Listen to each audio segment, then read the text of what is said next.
Majority Whip Clyburn, you have touched me so with that introduction. I am so honored to be your friend. I am so honored to be around you whenever we are near, to hear your words, to hear your stories, to hear the lessons you have learned and have yet to teach. You are a treasure for our country. Yes, you are a bulldog too. I'm a bison, but I respect. But you are an extraordinary leader of our country, and I'm so thankful to you, and I feel blessed to know you. And to everyone, Speaker Pelosi, Nancy Pelosi, Majority Leader Hoyer, Assistant Speaker Clark, and the members of the Democratic Caucus, it is an honor to be with you tonight. Chairman Jeffries, Vice Chair Aguilar, thank you for inviting me to join you and for the honor of being a part of this conference. As we all know, this is a critical moment for this caucus, for our party, and for our country. And it is a critical moment for a number of reasons that are obvious, but those reasons also tell us that we face big challenges that may also present opportunities if we have the ability and sometimes just the courage to see what's in front of us and to take it on. As you all know, more Americans have died from COVID-19 than died in combat in both world wars and the Vietnam War combined. Fewer Americans are working today than were working in the aftermath of the Great Recession. So many of us worked together on that issue, both in terms of what was happening with foreclosures, what was happening in terms of predatory lending. People hurt then, and they are hurting now. We've seen the tragedy of ice storms that have knocked out electricity from millions of families, where people froze to death, were without food or without drinkable water. In my home state and so many on the western part of our country, wildfires have burned up millions and millions of acres and caused people to become homeless. So I'm not telling you anything that you and your constituents don't know. Many of you and your staff members were here also when the riots took place. The rioters attacked the United States Capitol and our democracy at the same time. And you have shown such strength and compassion in the wake of January 6th.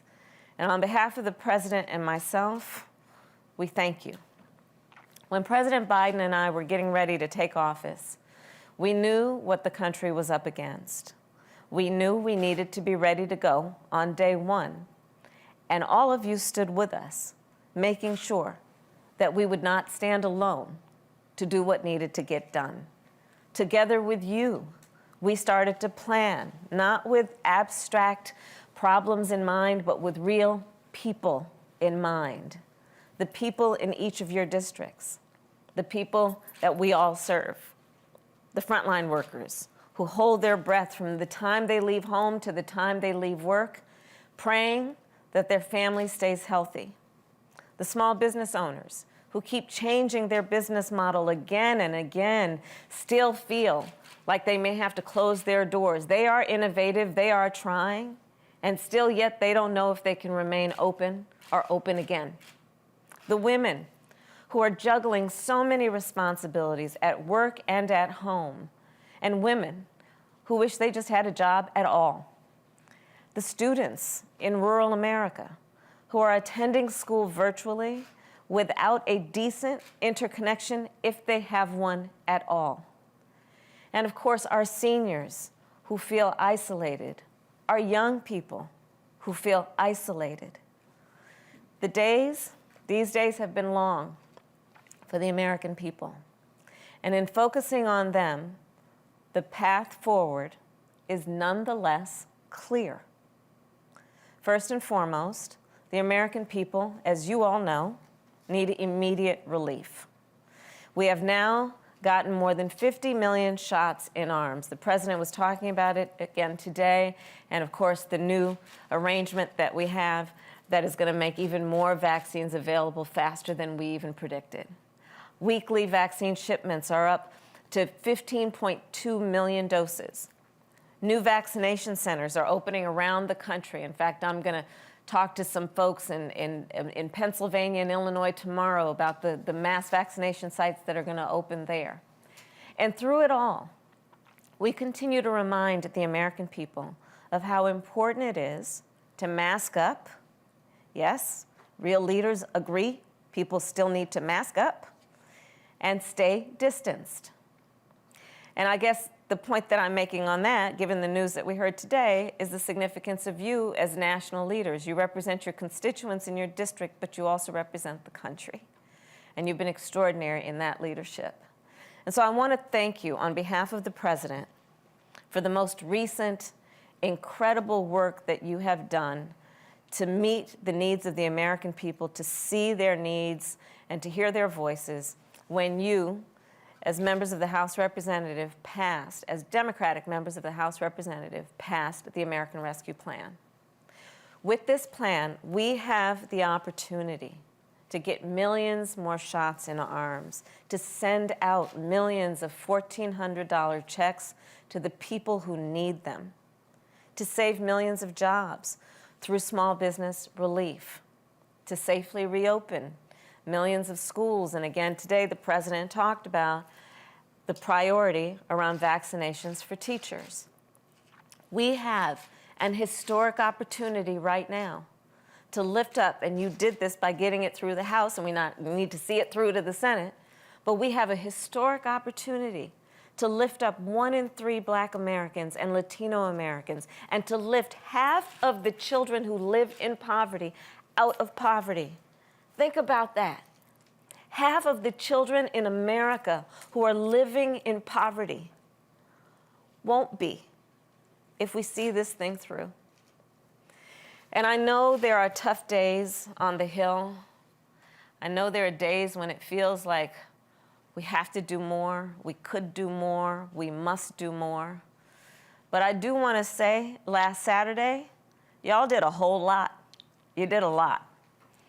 And in coming together to pass the American Rescue Plan, you brought the country this much closer to defeating this pandemic, to restoring our economy, and to getting us back to some semblance of normal.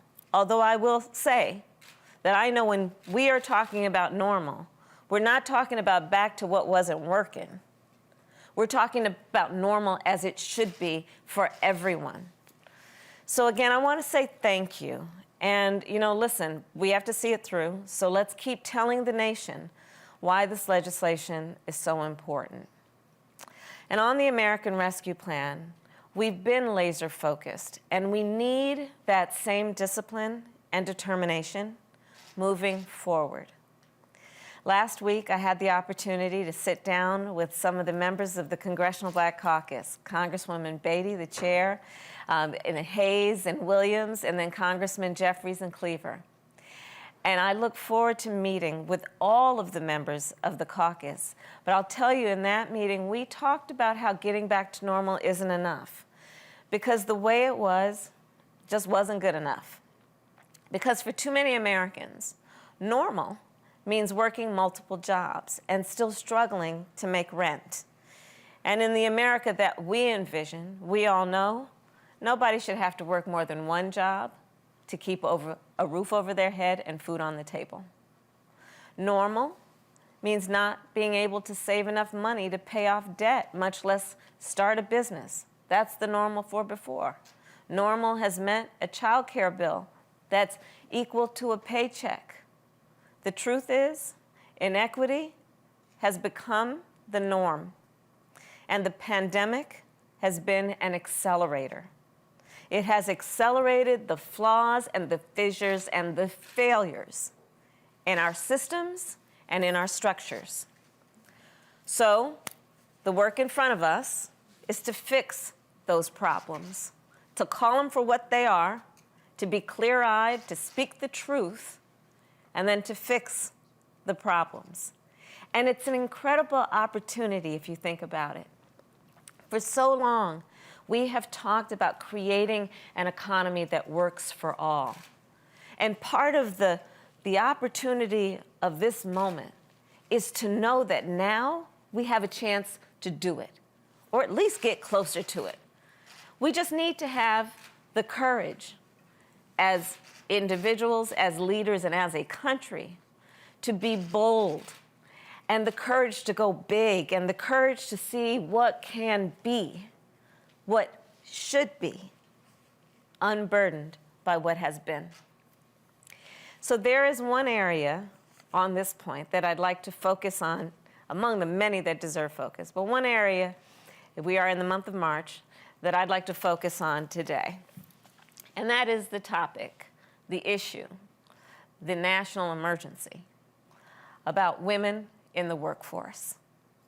So Congresswomen Rosa DeLauro and Barbara Lee were generous enough to meet with me and Senators Murray, Cortez Masto, and some of the other women leaders recently. And in that meeting, we talked about the challenges that women face right now between mass job loss, small business closures, and a lack of childcare. We also talked about how these challenges, while acute in this moment, are not new. As many of you may know, my mother, God rest her soul, was a scientist. She was a breast cancer researcher. My mother had two goals in her life: to raise her two daughters and breast cancer. And every weekday, and on many weekends, if not most, she went to work in the lab. And when she did, my mother would go to work, and my sister Maya and I would walk 2 houses down to the home of Mrs. Regina Shelton from Louisiana, who became a second mother to us. Without the care Mrs. Shelton provided, my mother would not have been able to go to work. My mother thanked Miss Shelton every day. Without the care Mrs. Shelton provided, my mother would not have been able to make the contributions she did to help find a cure for breast cancer. And I'm sharing this with you all to make a point, which is a lived point for so many of us. For women, childcare has often been a prerequisite for work. And for many other women, childcare is their work. So we need to take a 360 view of women in the workforce. And as I think about it, think about a whole new ecosystem. Think about it as a cycle, starting with childcare. So let's make sure childcare is available everywhere, including in rural America and all of those childcare deserts. And we need to make childcare affordable for everyone.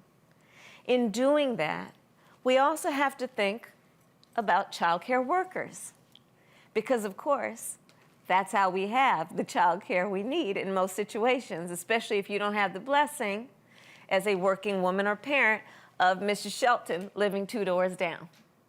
And let's make sure that these childcare workers and all workers are paid fairly and are treated with dignity and treated with respect. And finally, we know that a lot of childcare centers, okay, because here's what I'm talking about in terms of the cycle and the circle of it all. And we know that many childcare centers are owned by women.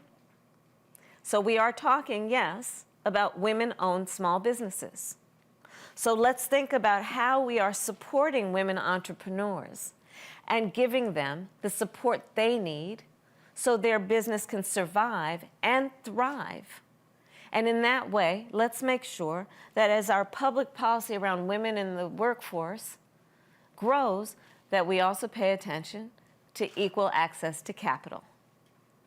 So, to all the friends, I really do believe that now is a time when we can build an economy that works for all people, and that we must pay attention to all of the folks that we represent, including making sure that it works for women, knowing that among those who are now out of the workforce, and we'll talk about this a little later, 2.5 million women are now, the numbers I'm seeing may be permanently out of the workforce. And we should think about it in a way that we think about what we do that is about everyone getting that kind of support. And when we do that, we will create the kind of change that lasts for generations. And you know, I'll tell you, having been the first woman in most of my jobs, people have often asked me to talk about women's issues. You know, these reporters will come up to you. It's a, you know, I guess they think it's the original question. Tell us about women's issues, they'd say. And I always look at them and I say, you know what? I am so glad you want to talk about the economy. Because that's the truth, isn't it? When we recognize the inequities, when we lift up the economic status of women, let's realize when we lift up the economic status of women, we lift up the economic status of families and communities, and all of society benefits. So there are those who will continue to say that what we're doing now is too big and too bold. I would remind them that our nation is at its best when we do big things. Think about it. The New Deal, the Great Society. In America, when we shoot for the moon, we plant our flag on it. And for those of us here today, it is important to remember that for the first time in a decade, Democrats have a majority in the House, Democrats have a majority in the Senate, and Democrats are in the White House. And some of us have never experienced this before, but let's own it by working with Republicans when we can and by driving ahead when we must. We won't have complete agreement on everything. In a democracy, that's always the case.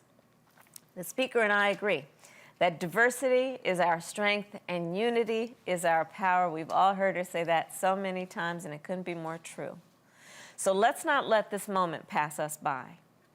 We have the responsibility and the ability and the wherewithal and the commitment and the conviction to confront the crises that are before us now. And we have the opportunity to create lasting change for generations to come.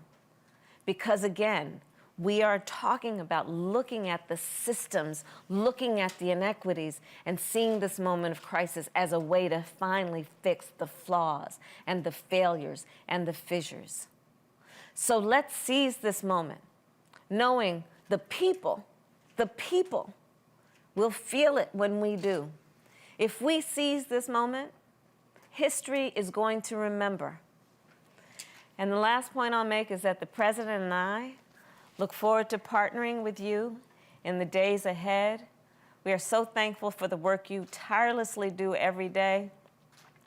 You have been holding it down, as Whip Clyburn said, these last 4 years being a voice of conscience, a voice of clarity, truth-telling, and we thank you so much. Let's do this together, and may God bless you, and may God bless the United States of America. Thank you all.